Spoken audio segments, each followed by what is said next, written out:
Vladimir, bienvenido. Muy buenos días, Claudia. Muchas gracias a usted y a La Razón por la entrevista.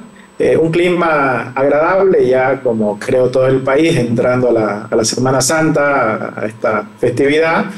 Y sí, el clima ha mejorado bastante, así que vamos a tener, parece, un clima agradable para la Semana Santa. Perfecto, y además el descanso, ¿no? El viernes, sábado y domingo mucha gente viaja y es el momento también de desconectarse un poco. Antes de desconectarnos con la Semana Santa, Vladimir, queremos poner el termómetro en la gobernación cruceña, que como sabemos todos está atravesando un momento difícil porque por supuesto el gobernador en Chonchocoro ha planteado una serie de conflictos, de vacíos. Luis Fernando Camacho en Chonchocoro, hoy tenemos al gobernador recientemente en funciones y la pregunta es si esto ha logrado solucionar de raíz la crisis o es que todavía tenemos estas pugnas políticas y por lo tanto facturas para la ciudadanía cruceña. ¿Cuál es el análisis desde tu perspectiva, Vladimir? Hemos vivido la crónica de una fractura que era muy evidente, aunque muchos se negaban a reconocerla, a verla, ¿no? Por unos u otros temas se mantuvo mucho silencio respecto a esta crisis interna que, como lo hemos dicho varias veces, no se origina con la detención arbitraria, abusiva del gobernador Camacho, sino que viene desde muy atrás, ¿no? Casi desde el inicio de su gestión, en la falta de entendimiento entre el gobernador y el vicegobernador. Obviamente todo se profundizó a raíz de la detención y con esta decisión equivocada desde mi punto de vista del gobernador de forzar las cosas para dirigir la gobernación durante un año desde la cárcel de Chonchocoro donde está recluido, lo cual ha dañado aún más la administración.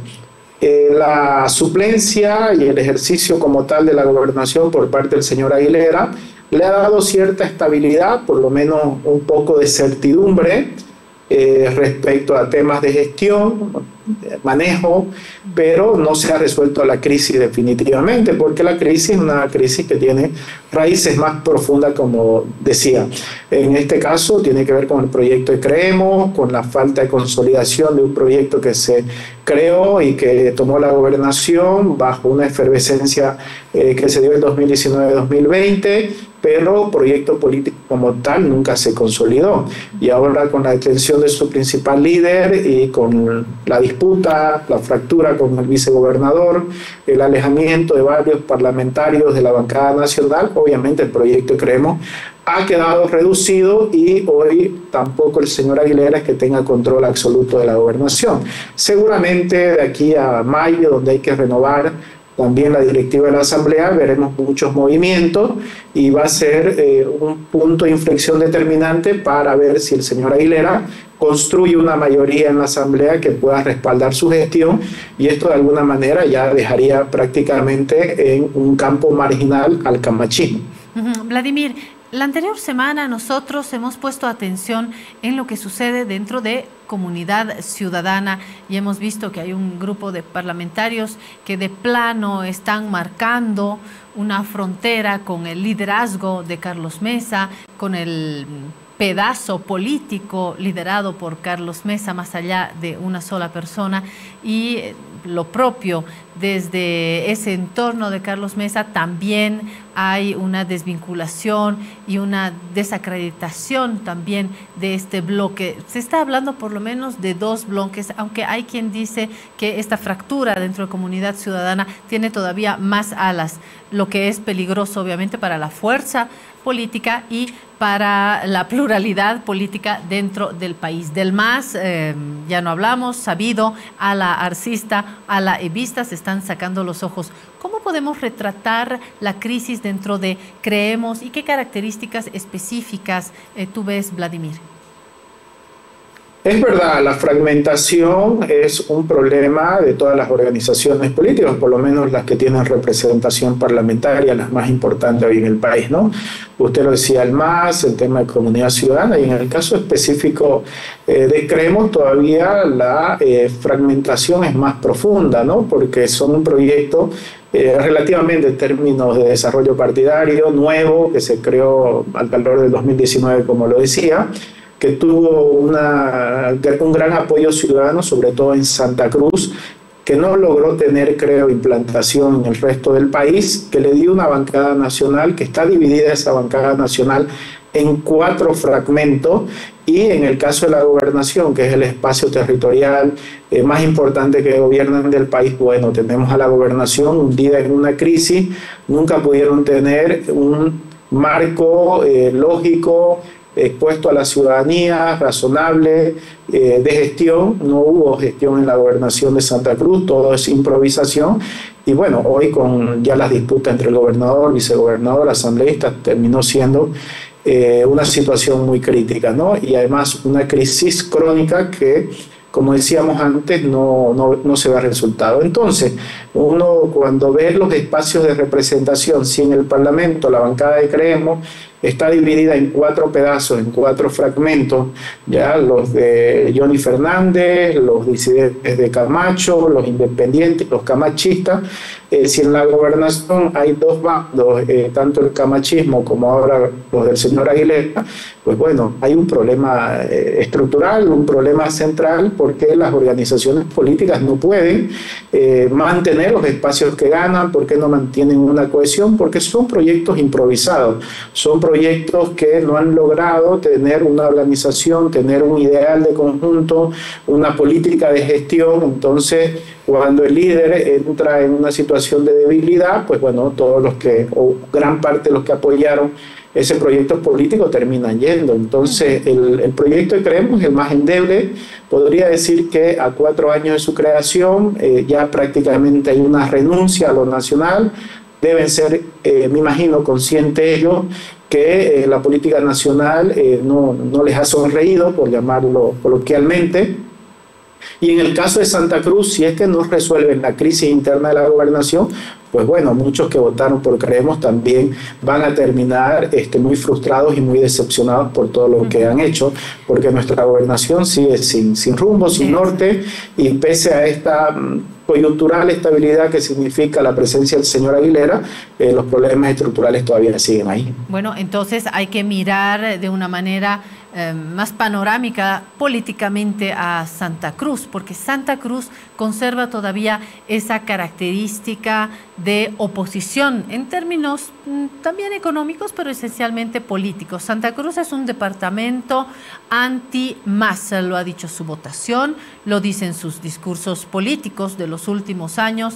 En Santa Cruz anida una parte peligrosa para el Mas de su oposición. Si tenemos esta fractura en Creemos, Vladimir, ¿cuáles serían las perspectivas para un Santa Cruz político que pueda plantear una oposición propositiva, con una alternativa en su visión de país? ¿Qué futuro podemos ver hoy a Santa Cruz como departamento, como motor económico? ¿De dónde puede salir una proyección nacional cruceña, más allá de Creemos? ¿Cómo va a llegar el Santa Cruz político, Vladimir?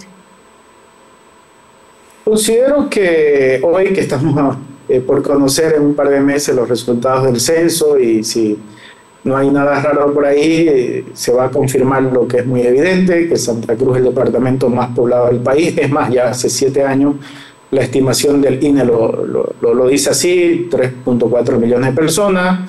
Veremos si se acerca a los 4 o supera los 4 millones de personas, y eso significa un hecho político sin precedentes en el país, ¿no? Porque Santa Cruz ha pasado en los últimos 70 años de ser el 5º departamento en población al primer departamento en población, y además por una fuerte migración de otros departamentos, y eso plantea muchos desafíos para la Santa Cruz del siglo XXI. Considero que hay una generación que lo ve así, que entiende que Santa Cruz tiene que proyectar un liderazgo nuevo, distinto, un liderazgo que defienda los derechos de los cruceños, de esa 3.7, 4 millones de personas, las que diga el censo, pero también que comprenda que hay un fin de ciclo en el país, que hay un agotamiento de un proyecto político que tuvo cerca o tendrá cerca de 2 décadas en el gobierno para poder haber implantado un rumbo nuevo, seguramente algunas cosas positivas que se rescatará de lo que ha hecho el movimiento al socialismo, pero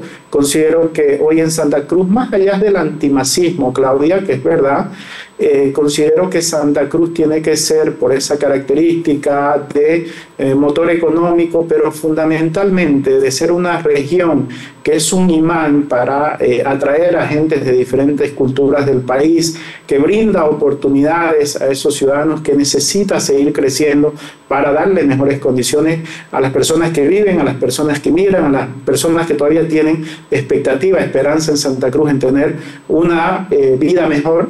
Creo que Santa Cruz necesita estar a la vanguardia de modernizar la política en el país. No podemos estar otros 5 o 10 años discutiendo golpe o fraude, o Evo Arce, o Camacho uno, o Mesa, o lo otro. Creo que hay que darle un cambio político al país. Necesitamos líderes con madurez, con sensatez. Tenemos que dejar esto de mirarnos entre regiones. Tiene que haber un proyecto que sea homologable para todo el país, y esa generación de cruceños que probablemente no están identificados, hoy tienen mucha pasión por Santa Cruz, pero también entienden que ser el departamento más poblado y el motor económico conlleva una responsabilidad de construir un cambio político, pero desde el conjunto del país. ¿Qué sucede, Vladimir, con el censo? Los resultados del censo lo hemos abordado en La Razón en más de un editorial, lo han mencionado varios columnistas también en este último tiempo. Uno, el camino que no ha sido fácil para llegar a este censo, y de hecho Santa Cruz ha parado, Santa Cruz ha reclamado, hubo un conflicto, digamos, basado en el gobierno central y las fuerzas cruceñas, cívicas, en torno al censo. Ya está el censo, pero mientras se van registrando y sistematizando los resultados, también se escuchan voces en Santa Cruz, particularmente de denuncia de irregularidades, demanda de participar directamente en esta sistematización de los resultados, por no hablar de una encuesta. Esto me llamó la atención y por supuesto no estoy de acuerdo, Vladimir, porque entendemos que una encuesta no puede ser equiparable a este trabajo tan costoso del censo, no lo vamos a verificar con una encuesta, y lo que está por detrás, y es si van a aceptar o no, dado que se ha dado un conteo en el pasado. Vladimir, ¿crees que Santa Cruz en estas voces y en los ámbitos públicos van a aceptar los resultados del INE? ¿Vamos a llegar pacíficamente a una aceptación de los resultados para luego diseñar políticas públicas y luego proyectar el futuro también en función de este retrato? No es una taza de leche el país, ¿no? Y se parte de un tema general, transversal a nuestras instituciones, el descrédito, la desconfianza que hay en nuestras instituciones de la democracia, y que afecta sin duda a las instituciones más especializadas, como tendría que ser técnicamente el INE, ¿no? Entonces eso de alguna manera genera dudas, sospechas, más aún cuando usted misma lo decía, el censo ha salido a regañadientes porque el gobierno nacional no tenía la intención de realizarlo, quería seguir postergando. Ahora bien, va a depender, Claudia, me atrevo, no solamente para los cruceños, sino para el conjunto del país. Estoy pensando en el sur del país, estoy pensando en la zona norte del país, que son los departamentos que probablemente fuera del eje están excluidos, no solamente en Santa Cruz o La Paz, sobre esto quién es hoy el departamento más poblado, que puede ser, que le interesa a líderes de ambas regiones, aquello para ver cómo ganan votos unos u otros defendiendo esas posiciones, pero considero que para el conjunto del país, para las 9 regiones del país, aceptar los resultados del censo va a depender de la transparencia que tenga el INE, de la consistencia de esos resultados. Entonces, es verdad que en todos lados hay gente que quiere y que ya se anticipa a que esto fracase. El otro día una colega suya me entrevistaba por un unas declaraciones de una parlamentaria del MAS, creo que del Alto, que decía que Santa Cruz no llore cuando le toque perder escaño. Yo lo veo eso de forma terriblemente irresponsable en el lugar que suceda, donde suceda, sea en el Alto, en La Paz, Santa Cruz, Quillacollo, en cualquier lugar del país. Creo que es bueno que los bolivianos sepamos realmente de forma fidedigna cómo estamos hoy, y eso es lo que tiene que reflejarnos el censo, y asumir los resultados, ojalá que sean con la transparencia debida, con normalidad institucional. Si las leyes dicen que hay que reasignar los escaños en función de esos resultados, respetemos todos los bolivianos. Si la ley dice que hay que redistribuir los recursos en función a esos resultados, hablo de la coparticipación popular, bueno, son las normas que nos hemos dado y tenemos que respetar, pero reducir el censo a estas cuestiones que son inflamables, seguramente que perdemos las perspectivas de todos lados. Yo he mirado los medios de comunicación y claro, todo el mundo se concentra, o casi todo el mundo, en escaño y en el tema de la redistribución, porque es algo directo, porque es algo que les interesa a las regiones, pero este censo nos va a dar dos cuestiones importantísimas que probablemente no la estamos viendo con el detenimiento que corresponde. Primero, saber qué ha pasado durante esta última década de bonanza económica, de la bonanza que hemos tenido más extraordinaria en toda nuestra historia como país, si esos cambios, esos avances sociales son sostenibles o fueron un espejismo, cuánto realmente ha avanzado en el país. Creo que eso es el censo, es una evaluación de lo que se ha hecho durante esto, y no hablo solamente del gobierno nacional, también hablo de las gobernaciones y los gobiernos municipales. Y segundo, a partir de estos datos tenemos que hacer un diagnóstico. ¿Por qué la gente sigue migrando al eje central del país? ¿Por qué la gente sigue migrando a Santa Cruz? A Santa Cruz le conviene que haya migración, sí, pero si hay una migración como la que hemos visto en el último tiempo, ni Santa Cruz va a poder sostener esa cantidad de migrantes. Entonces tenemos que necesariamente tener una mirada del país para aceptar los resultados, para escudriñar esos resultados, para evaluar lo que hemos hecho y tener una perspectiva amplia de mediano plazo y fundamentalmente de conjunto de país. Amén. Vladimir Peña, abogado, analista